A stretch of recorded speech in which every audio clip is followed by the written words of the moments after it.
Assalamualaikum warahmatullahi wabarakatuh. Selamat datang di channel Resensi Institute. Nah, kali ini kita akan bahas buku yang ditulis oleh Ibrahim Amini yang berjudul Dunia Lain, Rukun Iman Kelima. Pertanyaan yang sering muncul dari benak kita adalah, kemanakah kita setelah mati? Apakah reinkarnasi atau suatu konsep kehidupan setelah kematian, ataukah tidak ada kehidupan setelah kematian? Sehingga setelah kita mati hanya sampai situ saja. Atau sebagian penganut Islam mengatakan adalah surga dan neraka. Apakah surga dan neraka adalah ujung dari perjalanan manusia? Buku Dunia Lain yang ditulis oleh Ibrahim Amini memberikan kita pencerahan serta pemahaman mengenai dunia lain. Nah, haruskah kita memikirkan tentang kematian? Apa yang kita dapat ketika kita memikirkan atau membayangkan kematian? Serta apa yang terjadi setelahnya? Bagaimana pandangan orang-orang mukmin mengenai hari kebangkitan? Dalam buku ini, Ibrahim Amini menjelaskan tentang pandangan orang mukmin mengenai hari kebangkitan, yaitu mereka tidak memandang kehidupan yang mereka jalani hanya terbatas pada masalah dunia, melainkan jauh lebih luas dari hanya sekedar masalah yang ada di dunia. Bagi mereka, kematian bukanlah persoalan yang perlu ditakuti, bukan pula kemusnahan ataupun akhir dari kehidupan, melainkan merupakan sarana untuk berpindah ke alam akhirat bertemu dengan Sang Khalik.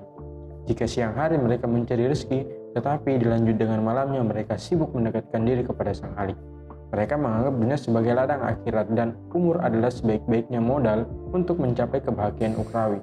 Sehingga mereka tidak akan menyia-nyiakan modal tersebut untuk hal-hal yang tidak ada sangkut pautnya dengan tujuan mereka, yaitu kembali kepada Allah Subhanahu wa taala. Lantas bagaimana para pengingkar kematian?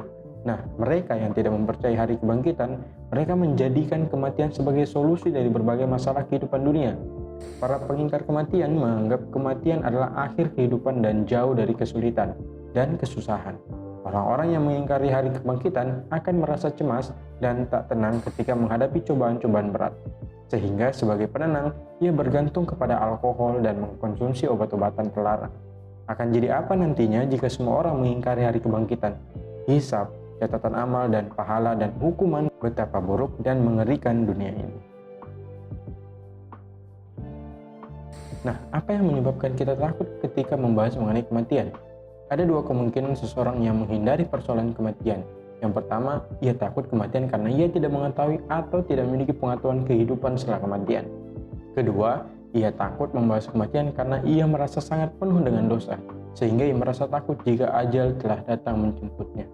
Nabi SAW bersabda, kematian adalah awal tangga di antara tangga-tangga akhirat dan adalah tangga paling akhir atau puncaknya di antara tangga-tangga dunia.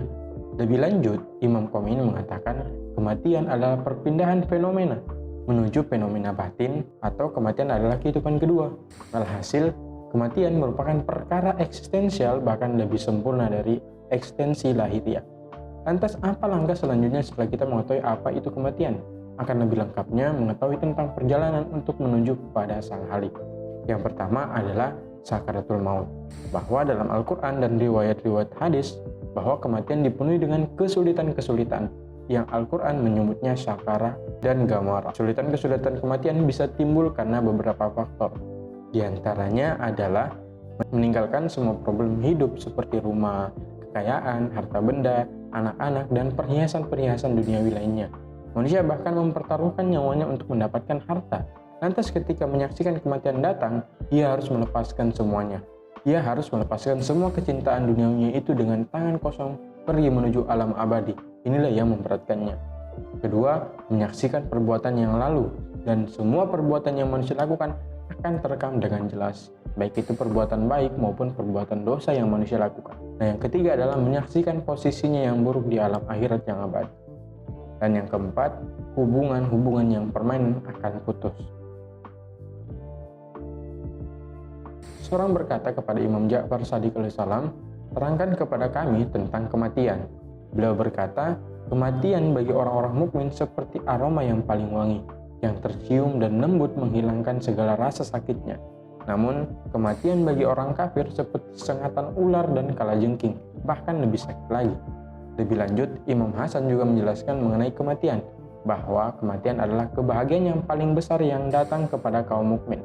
Mereka berpindah dari dunia yang penuh dengan cobaan ke alam kenikmatan-kenikmatan yang abadi. Ia juga merupakan jalan kehancuran yang terbesar, muncul di hadapan kaum kafir. Mereka berpindah dari surga duniawi ke api yang tak berujung.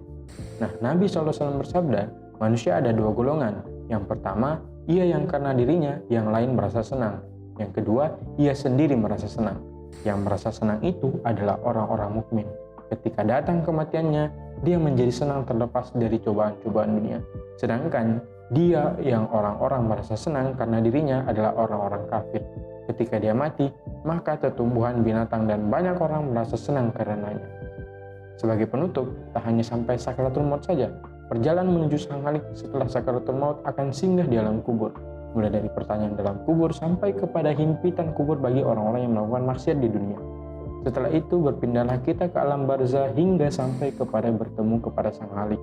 Semoga perjalanan kita menuju sang Khalik berjalan dengan lancar dan berharap akan syafaat baginda Nabi Muhammad SAW. Amin ya rabbal alamin. Ada pertanyaan?